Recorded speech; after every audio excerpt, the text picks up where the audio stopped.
शिर्डी गावचे श्रद्धास्थान जागृत देवस्थान ग्रामदैवत श्री भैरवेश्वरची यात्रा प्रतिवर्षाप्रमाणे यावर्षी अतिशय उत्साहाने करण्याचे ठरवले आहे। कारण यावर्षी गेली 12 वर्षाचे सातत्यानं बांधकाम समितीच्या वतीने जे बांधकाम चालू ते पूर्ण झाले आहे, त्याचं कलर काम झालेलं आहे, सुशोभीकरण झाले आहे।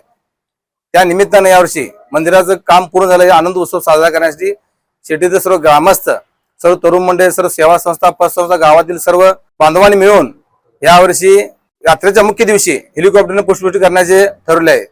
आणि त्या पुष्पवृष्टीच्या निमित्ताने येणाऱ्या 12 तारखेला श्री भैरवेश्वर मंदिरासमोर पुष्पवृष्टी सवाल काढण्याचे आहे।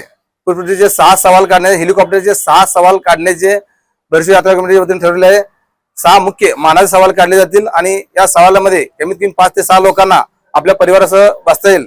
आणि या सवालामध्ये पुण्याहून येण्याची संधी त्या सवालधारकाला मिळणार आहे आणि शेवटची संधी पुण्याला जाणारी मिळणार आहे। मी सर्व भक्तगणांना विनंती करतो, आपण जो सवाल धरणार या सवालाच्या माध्यमातून शिर्डी गावातील जे भैरवेश्वर मंदिर आहे त्याचं पूर्ण बांधकाम, कलर काम आणि जे काही अपूर्ण काम आहे ते पूर्ण करायचे या ठिकाणी भैरवेश्वर युवक मंदिर कमिटीच्या वतीने ठरलेलं आहे। तर सर्व भक्तांनी आणि सर्व तरुण मंडळांनी, सर्व ग्रामस्थांनी मोठ्या संख्येने या सवालाच्या कारण उपस्थित नम्र विनंती करतो। शिर्डी गावचे जागृत देवस्थान श्री भैरेश्वर तसेच श्री नरसिंहवाडी देवस्थान येथे पुष्पवृष्टी कार्यक्रम, सवालाचा कार्यक्रम दिनांक 12 मार्च 2026 रोजी भैरेश्वर मंदिराच्या प्रांगणात सायंकाळी 6 वाजता आयोजित केला आहे।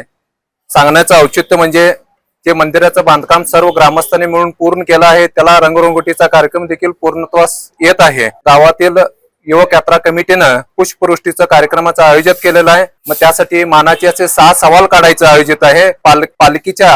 पालखीच्या मुख्य दिवशी या पुष्पवृष्टी करण्याचं आयोजित आहे। त्यासाठी सर्व भक्तगणांनी त्यासाठी आतापर्यंत सहकार्य केलेलंच आहे। इथून पुढे सर्व ग्रामस्थ व शिर्डी सर्व ग्रामस्थ मिळून हा कार्यक्रम आयोजित करण्याचं नियोजित आहे। तरी सर्व भक्तगणांनी 12 मार्च 2026 रोजी सायंकाळी 6 वाजता भैरवेश्वराच्या प्रांगणात उपस्थित राहावं असं मी आवाहन करतोय। तरी या भैरवेश्वर मंदिरासमोर दिनांक 12 मार्च 2026 रोजी सायंकाळी 6 वाजता जे सवालाचा कार्यक्रम होणार आहे त्यासाठी सर्व शिर्डी ग्रामस्थ तसेच शिर्डी गावातील ज्या मुली आहेत, म्हणजे ज्या माहेरवासीन मुली आहेत, त्यांना सासरी दिले असेल त्या ठिकाणच्या मुली देखील त्यांनी आमच्या ह्या कार्यक्रमामध्ये, शिर्डी गावच्या कार्यक्रमामध्ये, सवालाच्या कार्यक्रमामध्ये सहभाग होऊ शकतात असं मी त्यांनाही एक आवाहन करतोय आणि सर्व लोकांनी याचा लाभ घ्यावा युवक यात्रा कमिटी करून आवाहन करतोय। गोकुळची बासुंदी पुन्हा खावीशी वाटतेय। खरं सांगू, मलाही खावीशी वाटतेय। पुन्हा पुन्हा खावीशी वाटणारी गोकुळ बासुंदी।